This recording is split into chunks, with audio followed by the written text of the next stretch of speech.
Antes de adentrar en uno de los secretos mejor guardados de la historia espiritual de la humanidad, es fundamental que hagas algo importante. Suscríbete ahora al canal Biblia Prohibida y activa la campanita de notificaciones. Lo que estás a punto de descubrir no solo contradice siglos de enseñanza religiosa tradicional, sino que también podría alterar para siempre tu percepción de la figura de Jesús. Este no es un video cualquiera. Esta es una investigación profunda, peligrosa y deliberadamente silenciada por quienes han controlado el relato oficial durante milenios. Hablamos de documentos prohibidos, de códices coloniales censurados y de una conexión sorprendente entre el Mesías del cristianismo y las culturas ancestrales del Perú andino.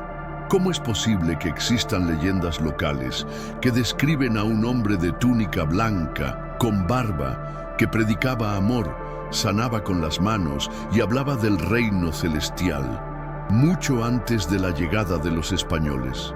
¿Por qué ciertos templos incaicos parecen alinearse con símbolos cristianos arcaicos? Y lo más inquietante, ¿por qué hay evidencias de que la Iglesia intentó borrar estas coincidencias de los registros?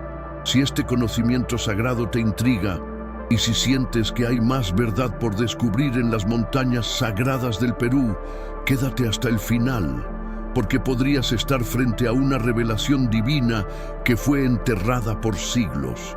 En lo profundo de los Andes peruanos, entre ruinas milenarias y leyendas transmitidas por generaciones, existe un susurro espiritual que se niega a desaparecer.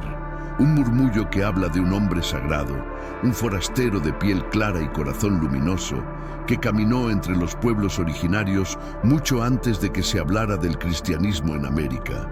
Algunos lo llamaban el Hijo del Sol, otros el Maestro del Cielo. Su llegada fue descrita como un evento sobrenatural, un despertar de sabiduría que resonó en las altas cumbres y en los templos de piedra. Según crónicas que jamás llegaron al catecismo, este hombre predicaba el perdón, la humildad, el poder del amor y la conexión con una divinidad única y universal. ¿Quién era realmente esta figura? ¿Un misionero anterior a su tiempo? ¿Una manifestación de Cristo reencarnado? ¿O, como sostienen algunas fuentes ocultas, el mismísimo Jesús en una de sus etapas no documentadas por la Iglesia? En este episodio vamos a cruzar los límites de lo aceptado. Recorreremos caminos perdidos, textos olvidados y templos que podrían contener la clave de un capítulo oculto en la vida de Jesús, uno que lo vincula directamente con el corazón espiritual del antiguo Perú. La historia que nos enseñaron omite deliberadamente los llamados años perdidos de Jesús, ese extenso periodo entre su niñez y el inicio de su vida pública. Durante esos años no hay registros oficiales en los evangelios canónicos. ¿Dónde estuvo Jesús entre los 12 y los 30 años? Algunos dicen que en Egipto, otros en la India, pero hay quienes aseguran que Jesús cruzó los océanos hasta llegar al continente americano mucho antes de la colonización. Esta idea ha sido ridiculizada y combatida por siglos, no porque sea infundada, sino porque sacude los pilares mismos de la fe organizada. ¿Qué haría Jesús en América? ¿Qué buscaba entre los incas, los chamanes y los sabios de las montañas? Tal vez la respuesta esté en las similitudes entre los mensajes del Nuevo Testamento y las enseñanzas ancestrales de los Andes. La compasión, el desapego del ego, la comunión con la naturaleza, la búsqueda de lo divino en lo interior. El silencio de la historia oficial se convierte entonces en una invitación, porque donde hay vacíos, nacen los misterios. Y es precisamente allí donde comienza nuestra búsqueda. A lo largo del Perú, Especialmente en regiones como Cusco, Puno y el Altiplano, existen relatos orales transmitidos por generaciones que hablan de un personaje sagrado que vino del este cruzando el Gran Agua y que enseñaba una fe diferente a la de los dioses tradicionales. En varias versiones se le describe vestido de blanco, con una mirada que irradiaba paz y con poderes de sanación que ningún otro sacerdote local poseía. Lo más impactante es que algunos de estos relatos fueron registrados por cronistas españoles, como Pedro Cieza de León y el Inca Garcilaso de la Vega, pero luego fueron omitidos en las traducciones religiosas oficiales. ¿Por qué? ¿Qué temía la Iglesia al dejar constancia de que existía en América precolombina una figura tan parecida a Jesús? Algunos códices coloniales, guardados en conventos y bibliotecas restringidas, aún conservan representaciones de este visitante celestial.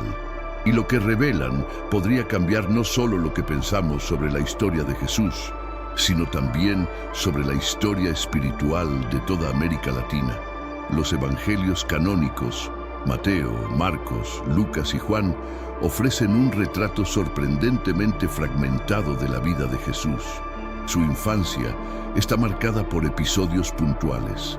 El nacimiento en Belén, la huida a Egipto y su aparición en el templo a los 12 años. Pero luego, el silencio. Un vacío inexplicable cubre casi 2 décadas. ¿Qué ocurrió entre sus 12 y 30 años? Es como si la figura más influyente del cristianismo simplemente desapareciera del relato justo cuando comienza su desarrollo como adulto. Este vacío no es una omisión casual, es un vacío que ha sido objetivamente incómodo para la Iglesia y por eso rara vez se aborda. Los teólogos lo llaman los años 1900 ocultos. Sin embargo, esta ausencia ha abierto espacio para especulaciones, investigaciones alternativas y teorías que colocan a Jesús viajando más allá del mundo hebreo, buscando sabiduría en tierras lejanas, aprendiendo con maestros de diferentes culturas. El canon no lo niega, simplemente guarda silencio. Y es ese silencio lo que muchos estudiosos consideran la grieta por donde se filtra la verdad no contada. Desde el punto de vista histórico, es difícil sostener que Jesús, un joven, inquieto, sabio desde niño, que discutía con rabinos en el templo a los 12 años, simplemente vivió en el anonimato hasta los 30. Incluso la misma Biblia lo llama rabí, maestro, título reservado para aquellos con formación y reconocimiento espiritual profundo. ¿Dónde estudió Jesús? ¿Quiénes fueron sus maestros? ¿Cómo adquirió ese conocimiento del alma humana? Esa capacidad de sanar, de leer corazones, de hablar con autoridad espiritual sin haber pertenecido formalmente a ninguna escuela rabínica registrada. Aquí surge un dilema. ¿O fue un autodidacta divinamente inspirado? ¿O aprendió en lugares no reconocidos por la tradición hebrea? Algunos estudiosos sostienen que su conocimiento tiene elementos del budismo, del zoroastrismo e incluso de cosmovisiones indígenas que valoran la armonía con la naturaleza. Si esto es cierto, ¿no deberíamos al menos contemplar la posibilidad de que Jesús haya viajado? Que esos años perdidos no hayan sido de oscuridad, sino de aprendizaje profundo en otras tierras. ¿Por qué la Iglesia, que ha recopilado tantos detalles minuciosos sobre la vida de santos, mártires y profetas, ha sido tan evasiva respecto a casi 18 años de la vida de su fundador? Una hipótesis es que cualquier admisión de que Jesús pudo haber viajado al extranjero pondría en riesgo la centralización geográfica y teológica de la narrativa cristiana. Si se aceptara que Jesús buscó sabiduría en otras culturas, entonces su enseñanza dejaría de ser exclusivamente judía o divina y pasaría a ser universal. Eso seria hermoso, sí, pero também peligrosamente subversivo para instituições que construyeron sua autoridade sobre a exclusividade da revelação. Ao longo dos séculos, a Igreja evitou esse debate, não apenas por falta de provas, mas por medo do que poderia ser revelado. Por isso, cada relato que sugere que Jesus pisou em terras estrangeiras é rapidamente rotulado como heresia, mito ou pura especulação. Mas, e se não for? Afortunadamente, no todas las fuentes sobre la vida de Jesús se limitan a los evangelios canónicos. Los llamados evangelios apócrifos, muchos descubiertos en Nag Hammadi y otros sitios, presentan información que amplía, contradice o completa los relatos oficiales. El Evangelio de Tomás, por ejemplo, describe a un Jesús profundamente místico, centrado en el autoconocimiento y la conexión directa con el reino de Dios interior. El Evangelio de la infancia árabe y el Evangelio de Pseudo Tomás hablan de milagros realizados por Jesús cuando era niño, sugiriendo que ya de pequeño poseía un poder y una sabiduría inusuales. Si estos textos fueron suprimidos, fue porque mostraban un Jesús más humano o más divino. Y lo más importante, en ninguna parte niegan que viajó. Al contrario, muchos sugieren que lo hizo. Si aceptamos la validez de al menos parte de estos escritos, podemos entonces empezar a abrir nuestra mente a hipótesis que hasta hoy han sido consideradas tabú, como la posibilidad real de que Jesús caminara por los Andes mucho antes de la llegada de los españoles.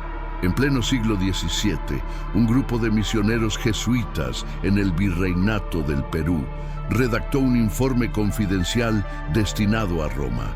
El documento, conocido en círculos restringidos como el Testimonio de los Andes, describía un fenómeno que los desafiaba profundamente. Poblaciones indígenas que, al ser evangelizadas, ya parecían conocer muchas de las enseñanzas de Cristo antes incluso de escuchar el nombre de Jesús. Había relatos orales sobre un hombre de túnica blanca que hablaba del Dios verdadero, de la vida después de la muerte y de la paz entre los hombres. Los jesuitas, confundidos, comenzaron a registrar estas coincidencias, mas o que descobriram causou inquietação. A iconografia de certas aldeias exibia figuras que lembravam a cruz, o coração flamejante e até mesmo cenas da última ceia com 12 figuras. Esse manuscrito foi posteriormente suprimido e arquivado no Vaticano. Alguns estudiosos, no entanto, conseguiram cópias parciais antes do desaparecimento oficial do documento. Por que a Igreja esconderia tais informações? Que implicações teria admitir que o Cristo já havia pisado nas terras incas antes da cruz? Em 1891, um misterioso códice foi encontrado entre documentos coloniales de Arequipa, escrita em quechua e latim e parcialmente traducida por frailes franciscanos. Esta obra llegó a ser conocida entre los eruditos no oficiales como el Evangelio Apócrifo del Sur. El texto narra la visita de un hombre celestial enviado por su Padre para caminar entre los hombres y enseñar la compasión, la curación con las manos y la liberación del alma.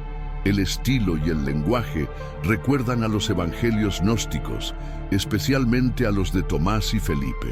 ¿El problema? El documento desapareció luego de ser llevado a Lima por un representante eclesiástico. Lo único que queda son notas de los investigadores que pudieron leerlo brevemente. La Iglesia declaró el documento como una compilación herética, escrita después de la colonización, pero estudiosos alternativos argumentan que el texto contiene referencias a elementos precatólicos, como montañas sagradas y dioses andinos reinterpretados a la luz de un solo Dios solar. De ser auténtico, este evangelio podría representar el puente entre la espiritualidad inca y el mensaje original de Jesús. Curiosamente, la hipótesis de Jesús en las Américas no es nueva. Aparece en uno de los textos más controvertidos de la tradición espiritual estadounidense, el Libro de Mormón. En él hay una sección entera dedicada a la visita de Jesús al continente americano después de su resurrección, donde se habría aparecido a una civilización conocida como los nefitas. A pesar de numerosas críticas académicas al Libro de Mormón, el pasaje que describe esta visita presenta sorprendentes paralelismos con los relatos orales encontrados en Perú. El hombre resplandeciente que desciende del cielo enseña el perdón y realiza milagros ante las multitudes. Parece una leyenda andina, pero aparece en este texto religioso del siglo XIX. ¿Captó José Smith una verdad antigua o tuvo acceso a registros orales olvidados que aún circulaban entre los pueblos nativos de América del Sur? La conexión entre los relatos nefitas y los mitos andinos sigue siendo una pieza inquietante en este rompecabezas. Mucho antes de la llegada de los conquistadores, los pueblos andinos tenían sus propios sistemas de registro histórico, como quipus y códices pintados sobre telas y pieles de animales. Algunos de estos registros fueron considerados diabólicos por los colonizadores y destruidos en masa, pero sobrevivieron copias, ocultas, vendidas clandestinamente o llevadas en secreto a monasterios. Uno de estos códices, conocido como el Códice Wiracocha Blanco, menciona la llegada de un hombre brillante del este que rechazó los sacrificios humanos y predicó el amor entre todos los seres.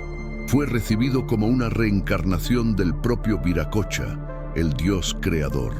Lo más curioso, el códice muestra a este hombre con un halo de luz y marcas en los pies, muy similares a las heridas descritas en los evangelios.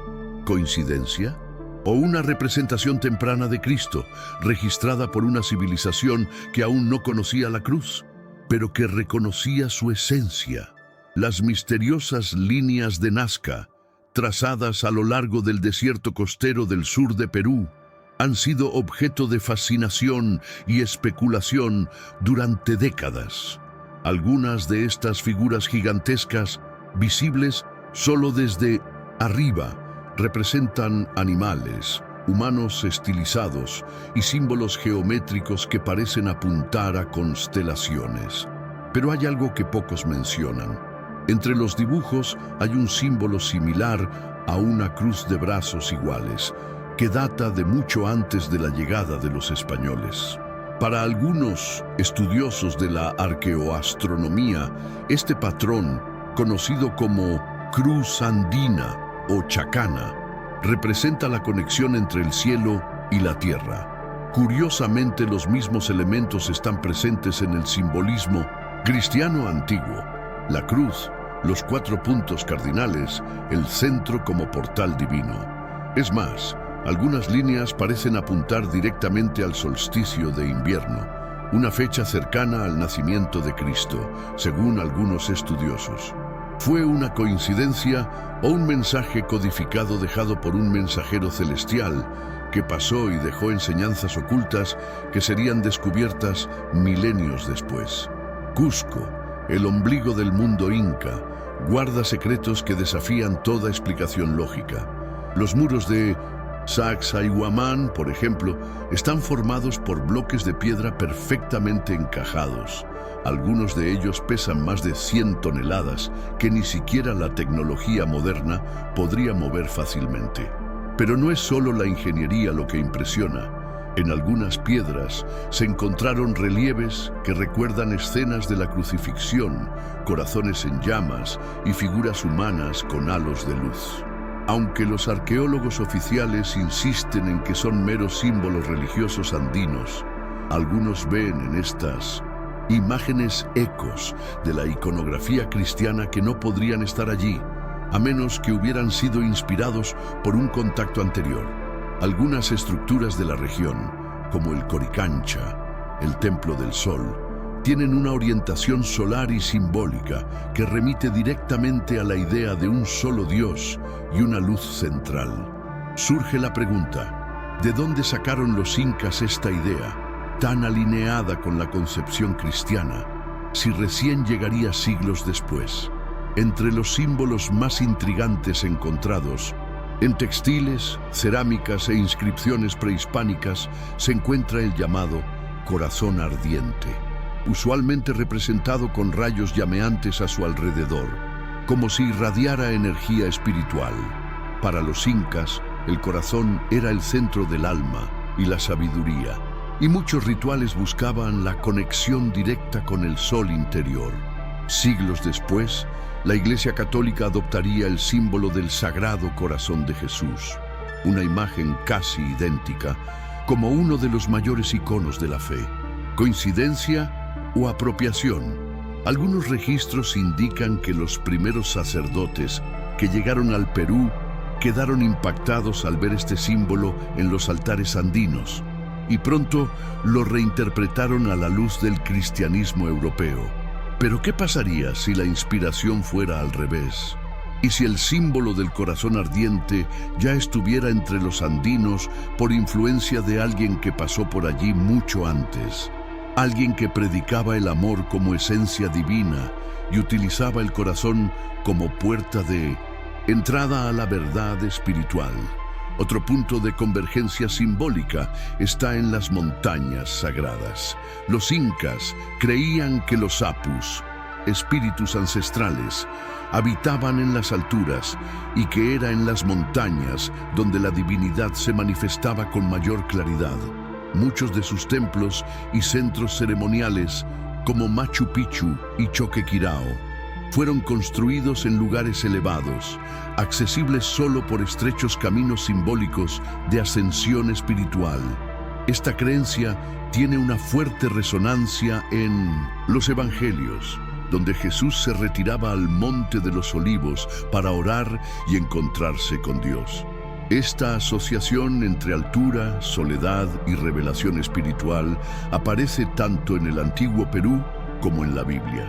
Es más, algunas montañas peruanas tienen nombres antiguos que se traducen como Casa del Padre, Trono de Luz u Ojo que todo lo ve, términos místicos con una fuerte connotación cristológica. Es posible que el mismo Jesús, conociendo el simbolismo de las alturas, buscara en ellas un espejo espiritual de su misión divina.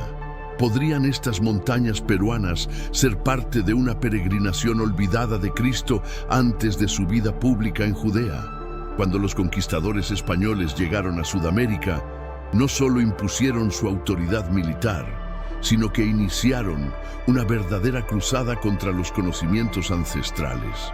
Miles de códices, templos y prácticas espirituales fueron etiquetados como demoníacos y destruidos.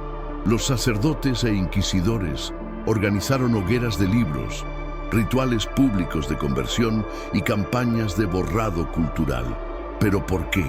¿Por qué tanto esfuerzo en borrar símbolos, prácticas y registros que ni siquiera conocían? Surge una hipótesis inquietante. ¿Por qué entre esos registros había algo que inquietaba profundamente? Ecos de la figura de Cristo mucho antes de la llegada de la fe cristiana. Si los pueblos andinos ya hablaban de un Hijo del Sol, de un Salvador con poderes curativos que rechazaba los sacrificios y predicaba la paz, entonces el mensaje cristiano dejó de ser exclusivo de Europa y Medio Oriente, y esto era inaceptable para un imperio que se legitimaba con la bandera de la evangelización. A lo largo de los siglos XVI y XVII, decenas de cronistas españoles, incluidos religiosos, registraron aspectos fascinantes de la fe indígena. Muchos de ellos mencionaron en sus manuscritos figuras andinas que vivían como los cristianos, predicaban la paz, creían en un solo Dios y sanaban con las homos. Sin embargo, cuando fueron traducidos y publicados bajo censura eclesiástica, muchos de estos relatos fueron editados, suavizados o eliminados por completo. El proceso es conocido por algunos historiadores como blanqueo doctrinal, la práctica de borrar cualquier contenido que pudiera sugerir que el cristianismo ya había sido sembrado antes de la llegada de los misioneros. En archivos restringidos del Vaticano y de universidades católicas peruanas existen versiones originales de estos textos, con pasajes tachados, reemplazados o cubiertos con glosas latinas.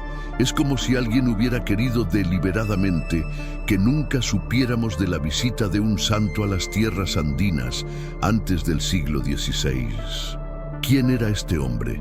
¿Y por qué fue necesario olvidar su nombre?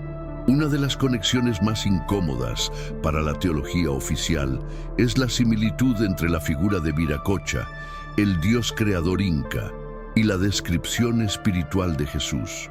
Ambos son retratados como seres luminosos, de apariencia no indígena con poderes de creación, perdón y restauración. Viracocha camina por las tierras andinas predicando la paz, la unidad, el rechazo al ego y la hermandad entre los pueblos, valores que hacen eco del Sermón de la Montaña. No es casualidad que, después de la conquista, muchos indígenas comenzaran a llamar a Jesús Viracocha y viceversa, como si reconocieran en él una presencia antigua y familiar. Esto enfureció profundamente a los sacerdotes, que lo vieron como una confusión teológica o, peor aún, una amenaza a la narrativa de la exclusividad de la fe cristiana. Si Jesús y Viracocha son la misma entidad bajo nombres diferentes, entonces las religiones ancestrales de los Andes no eran paganas, sino versiones legítimas de la misma revelación espiritual universal. Esa idea necesitaba ser borrada, y lo fue. A pesar de la censura histórica, muchos documentos coloniales aún no han sido catalogados completamente ni publicados. En conventos de Cusco, Arequipa y Lima hay cajas con manuscritos antiguos, correspondencia entre obispos, registros jesuitas y confesiones indígenas que nunca han visto la luz. Los investigadores que intentaron acceder a estos archivos fueron desalentados, bloqueados, o se les censuraron secciones de sus publicaciones. ¿Qué se oculta en estos documentos?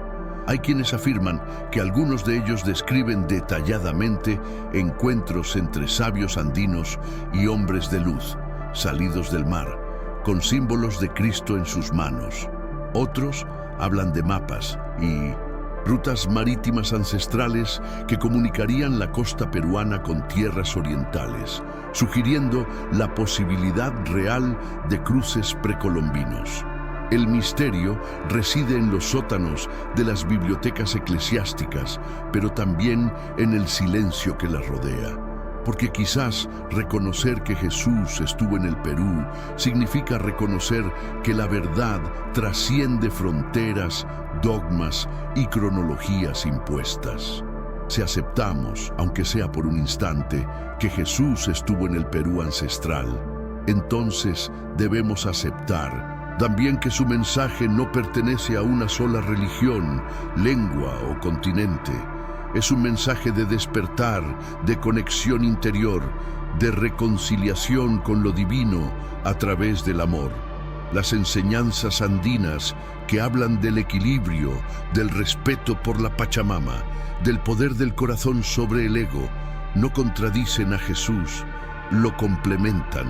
De hecho, parecen haber sido un terreno fértil donde su mensaje pudo florecer sin distorsión institucional.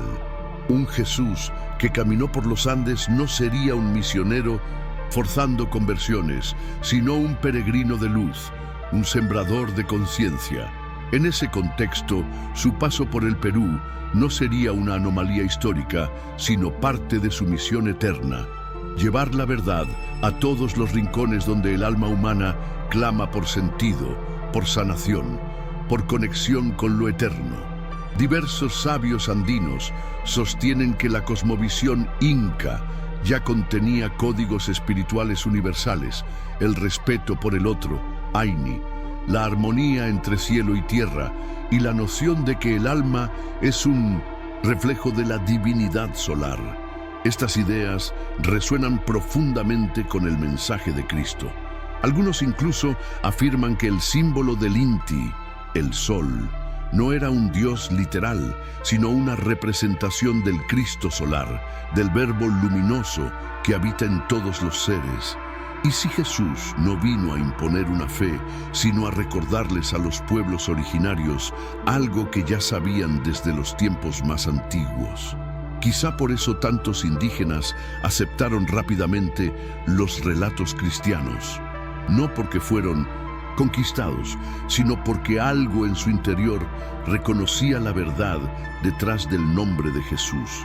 Una verdad que ya se había manifestado entre ellos siglos antes, bajo otros nombres, en otras formas, pero con la misma luz. Si piensas que todo esto es historia olvidada, piénsalo otra vez. ¿Qué pasaría si todavía hoy existieran descendientes espirituales de quienes escucharon directamente las enseñanzas de Jesús en los Andes? Hombres y mujeres que, aún sin saberlo, llevan una chispa de esta conexión divina, sanadores, líderes comunitarios, abuelos y abuelas que hablan de amor, sanación, humildad y reconciliación, no como doctrina, sino como una práctica de vida. Quizás tú mismo, que estás viendo este video, sientes que hay algo dentro de ti que siempre ha sabido que la verdad no está solo en las paredes de un templo, sino en las montañas, en el viento, en la tierra y en el silencio del alma. Si Jesús estuvo efectivamente en los Andes, entonces hay una misión inconclusa que se está despertando ahora. Una misión para reconectar a las personas, unir la sabiduría olvidada y sacar a la luz la parte de la historia que quedó oculta por miedo, pero que ahora regresa con fuerza divina. Vivimos en una época en la que antiguos recuerdos están surgiendo de los escombros de la historia oficial. La espiritualidad andina está siendo redescubierta, no como folclore, sino como sabiduría viva, y dentro de ella late el eco de una visita sagrada, de una presencia que dejó marcas invisibles en los corazones y marcas visibles en las piedras.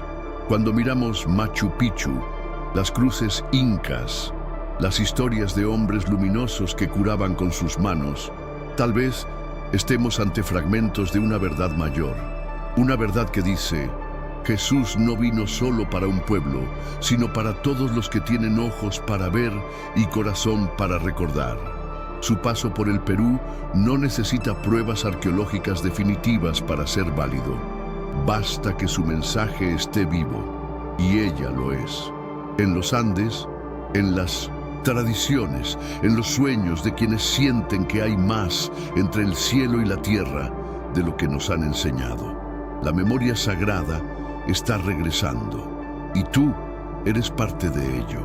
Las historias de maestros espirituales iluminados que bajaron a la tierra para enseñar el amor, el desapego y la conexión con lo divino se repiten en diferentes culturas, y todas tienen elementos en común con el viaje de Jesús. Krishna, en la India, es un Dios que se hace hombre, predica la compasión, combate el ego e invita a la unión con el absoluto. Buda renuncia a la riqueza, busca el despertar espiritual y enseña que el sufrimiento puede superarse a través de la transformación interior. Viracocha, en los Andes, camina entre los hombres, enseña a no matar, a perdonar y a honrar el espíritu. 3 culturas, 3 nombres, 3 mensajes con una esencia común.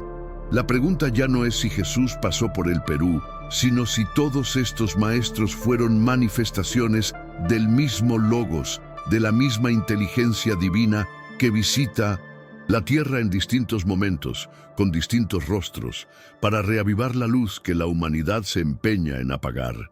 Curiosamente, muchos de estos seres espirituales, incluido Viracocha, han prometido regresar algún día. En la tradición andina, se dice que Viracocha zarpó a través del mar hacia el oeste, prometiendo regresar en tiempos de oscuridad para restablecer el equilibrio. Esta profecía hace eco fuertemente de las palabras de Jesús en los Evangelios. vendré otra vez en gloria. Estaré con vosotros hasta el fin del mundo. Lo que nos hace preguntarnos, ¿podrían las profecías del retorno estar hablando de la misma alma, de la misma luz espiritual que habita en diferentes nombres? Tal vez la promesa del retorno no sea literal, sino simbólica. El despertar de esta conciencia universal dentro de cada cultura, en cada generación. Y quizá ahora se esté cumpliendo, porque estamos redescubriendo estos paralelismos, porque las piezas están volviendo a su lugar, porque ya no aceptamos que solo se cuente una parte de la historia y queremos contarla completa. La tradición cristiana habla del Monte Tabor como el lugar donde Jesús se transfiguró ante sus discípulos, revelando su luz divina. Los incas hablaban de Machu Picchu como la ciudad entre el cielo y la tierra, donde solo los elegidos podían ingresar luego de viajes iniciáticos. Ambos lugares requieren ascensión, silencio interior y abrir el velo entre lo visible y lo invisible. Ambos son portales, ambos revelan lo divino en lo alto de las montañas. Machu Picchu fue más que un centro ceremonial. Fue como el Monte Tabor, un lugar de revelación, un lugar donde Jesús, o aquel que los andinos reconocieron como su reflejo, manifestó su luz ante los hijos de la tierra. No se puede ignorar la similitud espiritual entre estos dos puntos, y tal vez estemos ante una topografía sagrada que conecta continentes y místicos. Cuando colocamos una al lado de la otra, las palabras de Krishna, Buda, Jesús, Viracocha, Zoroastro y tantos otros, nos damos cuenta de que hay un patrón, un código espiritual universal que atraviesa el tiempo y las personas. Este código habla de unidad, de amor incondicional, de liberación del ego, de servicio a los demás, de conexión con la luz interior. ¿Por qué tantas culturas hablarían de las mismas verdades con símbolos diferentes? ¿Por qué se reconoce a Cristo en Oriente, en Occidente, en los Andes y hasta en las estrellas? Quizás porque Él no es solo un hombre de una época, sino la manifestación de una conciencia eterna que visita a la humanidad para recordarnos quiénes somos. Si estaba en el Perú, era porque había almas dispuestas a escuchar. Si su presencia fue borrada, fue por temor a que descubriéramos que lo divino habita en todos los pueblos y que la verdad, cuando es liberada, ya no puede ser contenida por ningún dogma. Imagina por un momento que todas estas piezas dispersas fueran parte de un mismo mosaico, que Jesús realmente haya caminado por los Andes, no como un conquistador, sino como un sembrador de conciencia, que haya hablado con sabios quechuas, que haya mirado el cielo estrellado de Cusco, que haya sanado en aldeas olvidadas y dejado palabras en lenguas que nunca fueron traducidas. Imagina que los códices ocultos, los símbolos en las piedras, los relatos de los abuelos y las coincidencias entre culturas no son casualidades, son señales. Señales que apuntan a una verdad que fue enterrada, pero no destruida, porque la verdad tiene una forma misteriosa de regresar, como una semilla que duerme bajo tierra, esperando el momento exacto para brotar. Hoy, quizás, tú estás siendo testigo del renacer de esa semilla. Tal vez estás recordando algo que tu alma ya sabía. Y si Jesús estuvo en Perú, entonces su mensaje fue más amplio, más libre, más humano y más divino de lo que nos dijeron. ¿Estás dispuesto a seguir buscando? Hay verdades que incomodan, otras que iluminan. Esta historia, la de un Jesús andino, peregrino y universal, ha sido suprimida, editada y ridiculizada, pero sigue viva en la memoria sagrada de los pueblos y en el corazón de quienes sienten que algo falta en la versión oficial. Por eso, este canal existe, para traer a la luz lo que fue apagado, para que tú puedas ver más allá del dogma y escuchar las voces que fueron silenciadas. Si esta revelación tocó algo dentro de ti, no lo ignores. Comparte este video, suscríbete al canal Biblia Prohibida y únete a esta comunidad de buscadores de la verdad, porque lo que viene va a sacudir aún más tu fe, tu historia y tu propósito. Y recuerda, cuando el sistema religioso teme una historia es porque en ella hay poder, y ese poder ahora está en tus manos.